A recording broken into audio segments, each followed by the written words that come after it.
Assalamualaikum warahmatullahi wabarakatuh. Selamat datang di tutorial basis data lanjut teori 9 basis data klien atau server. Sebelumnya, perkenalkan, nama saya Wildan Andaru, NRP 21031211045 dari kelas 2 D3 ITB, Teknik Informatika Politeknik Elektronika Negeri Surabaya, dengan dosen pembimbing Rengga Asmara, Sarjana Komputer OCA.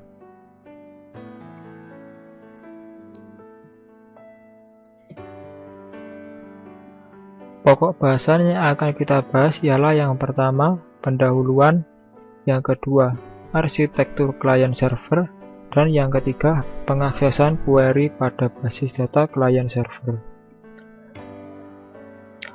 Tujuan belajar pada bahasan kali ini ialah setelah mempelajari materi dalam bab ini, mahasiswa diharapkan mampu memahami konsep basis data klien server, memahami arsitektur klien server, dan yang terakhir memahami pengaksesan query pada basis data klien server dan bagaimana perangkat lunak klien server.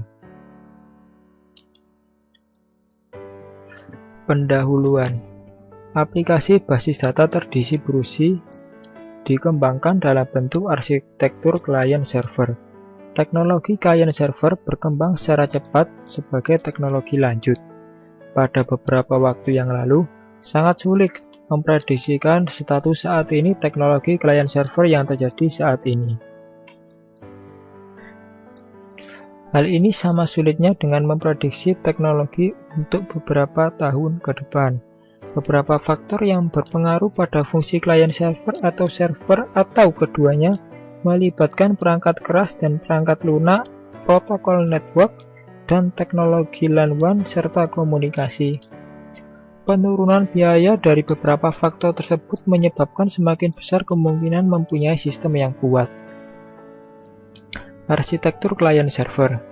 Saat ini arsitektur klien server yang banyak digunakan dalam industri disebut two-tier arsitektur.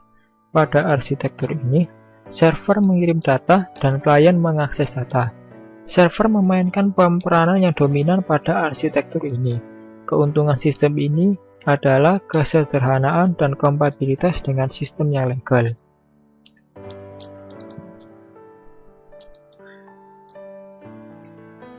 Arsitektur klien server yang dikembangkan kemudian ialah three-tier arsitektur.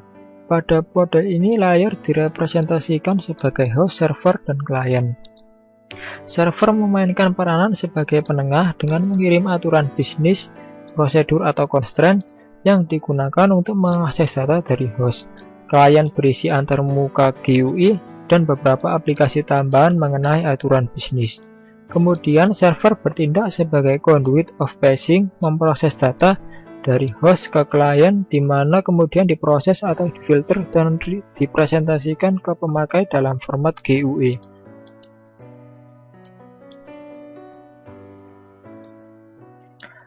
Antarmuka pemakai, aturan, dan pengaksesan data bertindak sebagai three-tier.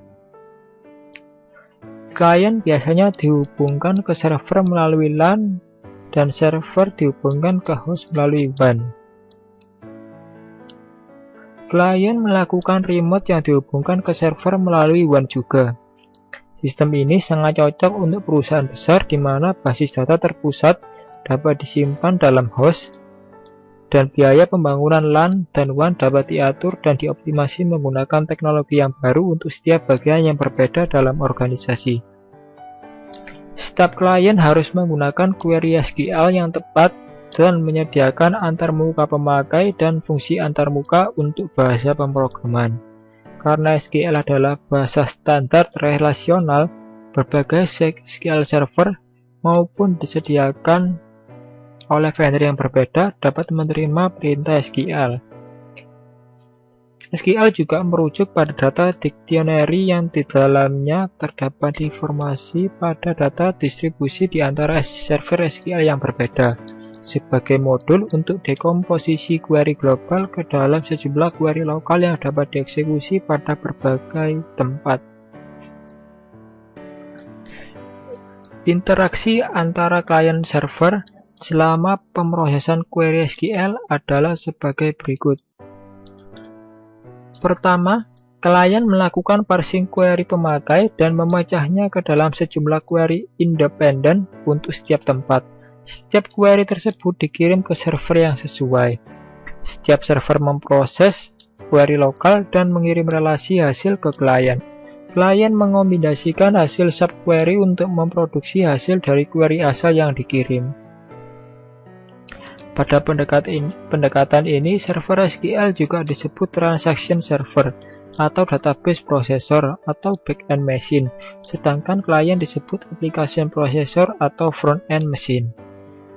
Interaksi antara klien dan server ditentukan oleh pemakai pada level klien atau melalui modul khusus pada DBMS klien yang merupakan bagian dari paket DBMS.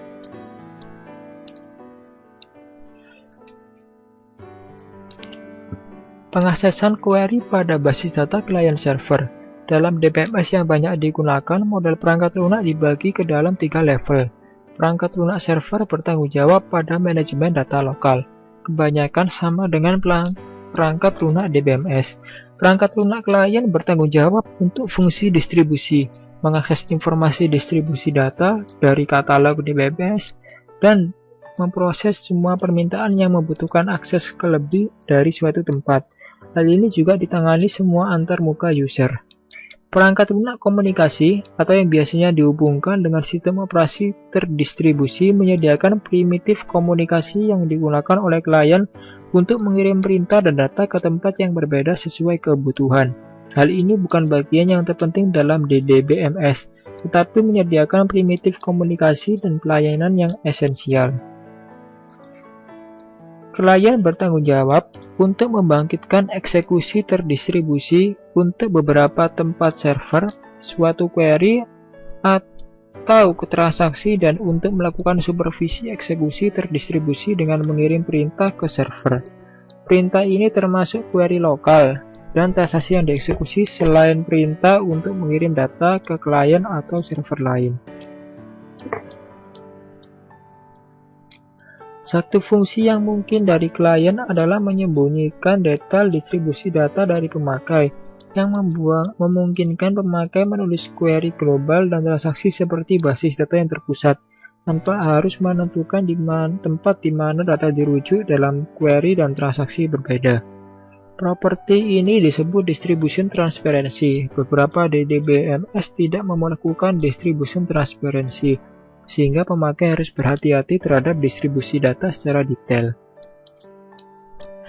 Ringkasan pada bab kali ini ialah: yang pertama, konsep arsitektur klien server berhubungan dengan basis data terdistribusi. Arsitektur klien server yang dikembangkan saat ini menggunakan 3-tier arsitektur di mana terdapat 3 komponen utama, yaitu host, server, dan klien. Pengaksesan query dilakukan dengan cara klien melakukan permintaan query dengan mengirimkan subquery ke beberapa tempat server, dan setelah server mengirimkan hasilnya ke klien, klien mengombinasikan hasil subquery ke query asal. Modul perangkat lunak yang terdapat pada DBMS dapat dibagi menjadi dalam 3 level, yaitu perangkat lunak server, klien, dan komunikasi. Sampailah kita pada latihan soal. Marilah kita kerjakan bersama-sama. Latihan soal pertama. Apakah yang dimaksud dengan sistem klien server? Jawabnya, klien server adalah sebuah arsitektur jaringan yang memisahkan klien. Biasanya aplikasi yang menggunakan GUI dengan server. Masing-masing klien dapat meminta data atau informasi dari server.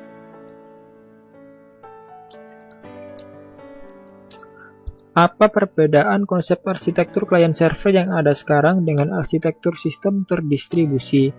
Konsep arsitektur klien server yang ada sekarang adalah pada arsitektur ini. Server mengirim data dan klien mengakses data. Server memainkan peranan yang dominan pada arsitektur ini. Keuntungan sistem ini adalah kesederhanaan dan kompatibilitas dengan sistem yang legal. Sedangkan pada konsep arsitektur sistem terdistribusi, sistem dianggap sebagai suatu set layanan yang disediakan untuk klien server dan klien dilakukan berbeda. Soal yang ketiga, sebutkan bagaimana tugas host, server, dan server pada tier arsitektur. Jawabnya, server memainkan peranan sebagai pencegah penengah dengan mengirim aturan bisnis, yaitu prosedur atau constraint yang digunakan untuk mengakses data dari host. Klien berisi antarmuka GUI dengan beberapa aplikasi tambahan mengenai aturan bisnis. Kemudian server bertindak sebagai conduit of passing, memproses data dari host ke klien, di mana kemudian diproses atau difilter dan direpresentasikan ke pemakai dalam format GUI. Antarmuka pemakai, aturan, dan pengakses data bertindak sebagai tritier. Klien biasanya dihubungkan ke server melalui LAN dan server dihubungkan ke host melalui WAN. Klien melakukan remote yang dihubungkan ke server melalui WAN juga. Latihan soal yang keempat, jelaskan bagaimana pengaksesan query dari klien ke server dan hasil query dari server ke klien. Jawabnya, pengaksesan query dilakukan dengan cara klien melakukan permintaan query dengan mengirimkan subquery ke beberapa tempat server, dan setelah server mengirimkan hasilnya ke klien, klien mengombinasikan hasil subquery ke query asal. Lalu soal yang terakhir, yaitu soal nomor 5. Perangkat lunak apa sajakah yang diperlukan pada sistem klien server? Jawabnya, perangkat lunak server bertanggung jawab pada manajemen data lokal, kebanyakan sama dengan perangkat lunak DBMS. Beberapa perangkat lunak klien bertanggung jawab untuk fungsi distribusi, mengakses informasi distribusi data dari katalog DBMS, dan memproses semua permintaan yang membutuhkan akses lebih ke suatu tempat. Hal ini juga ditangani semua antarmuka user. Yang ketiga, perangkat lunak komunikasi biasanya dihubungkan dengan sistem operasi terdistribusi, menyediakan primitif komunikasi yang digunakan oleh klien untuk mengirim perintah dan data ke tempat yang berbeda sesuai kebutuhan. Hal ini bukan bagian yang terpenting dalam DBMS, tetapi menyediakan primitif komunikasi dan pelayanan yang esensial. Terima kasih telah menyaksikan video tutorial basis data lanjut teori 9 basis data klien server. Semoga bermanfaat. Saya Wildan Adaru. Assalamualaikum warahmatullahi wabarakatuh.